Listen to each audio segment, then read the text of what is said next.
അസ്സലാമു അലൈക്കും വറഹ്മത്തുള്ളാഹി വബറകാതുഹു.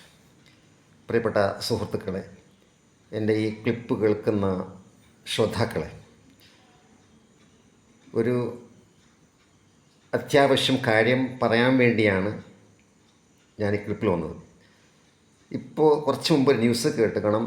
കാശ്മീർ വഖഫ് ബോർഡിൽ അതിൻ്റെ നിയന്ത്രിക്കുന്ന ആൾക്കാർ നമുക്കൊരു നല്ല കാര്യം പറഞ്ഞു തന്നു. എന്താണത്? നമ്മൾ നടത്തുന്ന മൃഗബലിയുടെ ഫോട്ടോകളോ അല്ലെങ്കിൽ അതിൻ്റെ വീഡിയോകളോ നമ്മൾ സോഷ്യൽ മീഡിയയിൽ പ്രചരിപ്പിക്കരുത്.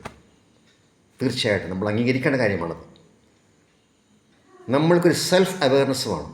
നമ്മൾ എന്താണ്, നമ്മുടെ എവിടെയാണ് ജീവിക്കുന്നത്, നമ്മുടെ ഇന്ത്യയുടെ രാഷ്ട്രീയപരമായ സാമൂഹ്യപരമായ പശ്ചാത്തലം എന്താണ്, ഇതൊക്കെ മനസ്സിലാക്കുമ്പോൾ നമ്മൾക്കത് ആ വഖഫ് ബോർഡിൻ്റെ തീരുമാനം വളരെ ശരിയായിട്ടുണ്ടെന്ന് തോന്നും.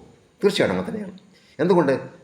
ഇസ്ലാമിലെ മൃഗബലി അത് പരിശുദ്ധമാണ്, പവിത്രമാണ്, ശാസ്ത്രീയമാണ്. ലോകത്തിലുള്ള എല്ലാ മെയിൻ സ്ട്രീം മതങ്ങളിലും മൃഗബലിയുണ്ട്.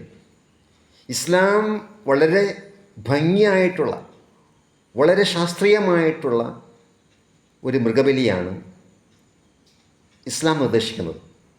ഇസ്ലാമിലെ മൃഗബലി എന്താണ്? അത് ഇഹ്സാനോടുകൂടി ഏറ്റവും നല്ല രീതിയിൽ മൃഗത്തിനെ പരിപാലിക്കുകയും എന്നിട്ട് നല്ല രീതിയിൽ അറുത്തുകൊണ്ട് അറുക്കണമെന്ന് പറയുന്ന ഇസ്ലാം. ഇന്നല്ലാഹ കതബൽ ഇഹ്സാന അലാ കുല്ലി ഷൈഇൻ, എല്ലാ കാര്യത്തിലും ഇഹ്സാൻ ചെയ്യണമെന്ന് ഇസ്ലാം പഠിപ്പിക്കുന്നു. ഹത്താ ഫിൽ ദിബ്ഹ്, അറുക്കുമ്പോഴും, ഹത്താ ഫിൽ ഖിത്ല, കൊല്ലുന്ന ചിലപ്പോൾ കേസ് ഉണ്ടാവുമല്ലോ.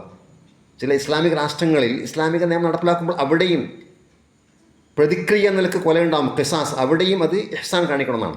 അപ്പോൾ പ്രത്യേകിച്ച് അറവ് നടത്തുമ്പോൾ മൃഗബലിയിൽ ഇഹ്സാൻ, ആ ഇഹ്സാൻ പാലിച്ചുകൊണ്ടായിരിക്കില്ല പലപ്പോഴും നമ്മൾ നടത്തുന്ന അറവുകൾ പല സ്ഥലങ്ങളിലും, പല വീടുകളിലും, ചുറ്റുപാടുകളിൽ, പ്രത്യേകിച്ച് ചില സ്ഥലങ്ങളിലൊക്കെ ഈ ബലി മൃഗം, ആടുമാട് അല്ലെങ്കിൽ പ്രത്യേകിച്ച് മാടുകൾ, പശു പോലത്തെ അറക്കാൻ പാടില്ല എന്ന് പറയുന്ന ചില സ്ഥലങ്ങളൊക്കെ ഉണ്ട്.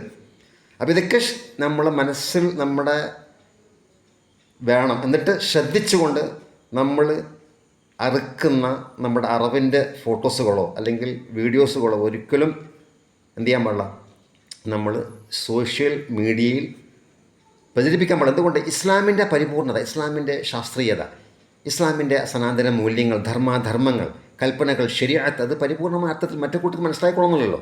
ആ സത്യവിശ്വാസികൾ മനസ്സിലാക്കിയതാണല്ലോ. സത്യവിശ്വാസികളാണ് ഉമ്മത്തുൻ മുസ്തജാബ. അള്ളാഹുവിൻ്റെയും അള്ളാഹുവിൻ്റെ റസൂലിൻ്റെയും കൽപ്പനകൾക്ക് ഉത്തരം നൽകിയ സത്യവിശ്വാസം സംബന്ധിച്ചിടത്തോളം ഗൈബിയായ കാര്യങ്ങളും ശരീഅത്തും പരിപൂർണമായി അംഗീകരിച്ചുകൊണ്ടാണ് അവർ ജീവിക്കുന്നത്. പക്ഷേ ഈ കാര്യം മറ്റു കൂട്ടർക്ക് അറിയില്ലല്ലോ. അപ്പോൾ മറ്റു കൂട്ടർ ഈ കാര്യങ്ങൾക്ക്, നമ്മളിടുന്ന കാര്യങ്ങളൊക്കെ എന്ത് ചെയ്യും? അവർ തെറ്റായി വ്യാഖ്യാനിക്കുകയും നമ്മൾക്കെതിരായിട്ടുള്ള പ്രപഗണ്ഡയ്ക്ക് ഉപയോഗപ്പെടുത്തുകയും ചെയ്യും. നമ്മൾക്കെതിരായിട്ടുള്ള ചില ശക്തികളെ സഹായിക്കുമാറുള്ള നിലപാട് അതിലൂടെ വന്നു പോകും. അതുകൊണ്ട് എല്ലാവരും ശ്രദ്ധിക്കുക. ഒരിക്കലും നമ്മൾ അറുക്കുന്ന നമ്മുടെ അറവിൻ്റെ ഉളുഹയുടെ അതിൻ്റെ ഫോട്ടോകളോ അല്ലെങ്കിൽ ചിലപ്പോൾ എന്തെങ്കിലും ചില ഭീകരമായ അതിൽ ചിലപ്പോൾ ദൃശ്യങ്ങളുണ്ടായിരിക്കാം, നമ്മളത് ഇഹ്സാൻ കാണിക്കാത്തത് കൊണ്ട് അങ്ങനെ സംഭവിച്ചു പോകാറ് ചിലപ്പോഴൊക്കെ. ഇതൊക്കെ നമ്മൾ ചിലപ്പോൾ അറിയാതെ എന്ത് ചെയ്യും? ഫോട്ടോ എടുക്കും, അല്ലെങ്കിൽ അതിൻ്റെ വീഡിയോസ് എടുക്കും, ചിലപ്പോൾ അതിൻ്റെ ഫോട്ടോസൊക്കെ നമ്മൾ സ്പ്രെഡ് ചെയ്യും. നമ്മൾ ഉളുഹയ്യ അറുത്ത് ഞങ്ങൾ കുർബാന ചെയ്തു. അപ്പോൾ അതൊരിക്കലും നമ്മുടെ ഇന്ത്യയുടെ ബഹുസ്വരത, ഇന്ത്യയുടെ പ്ലൂറലിസം മനസ്സിലായിക്കൊണ്ട്, മറ്റുള്ളവരുടെ വികാരം മനസ്സിലായിക്കൊണ്ട്, മറ്റുള്ളവരുടെ വികാരത്തെ റെസ്പെക്റ്റ് ചെയ്തുകൊണ്ട് നമ്മൾ അത് ഒഴിവാക്കണം. എല്ലാവരും കാര്യങ്ങൾ മനസ്സിലാക്കുക. അപ്പോൾ കാര്യങ്ങൾ മനസ്സിലാക്കി ഒരു അവെയർനെസ്, ഒരു കോൺഷ്യസ്നെസ്, ഒരു ബോധമുള്ള യഥാർത്ഥ മുസ്ലിമായി ജീവിക്കാൻ നമ്മളെല്ലാവരും ശ്രമിക്കുക. അള്ളാഹു സുബ്ഹാനഹു തആല നമ്മൾ തുണക്കുമാറാകട്ടെ.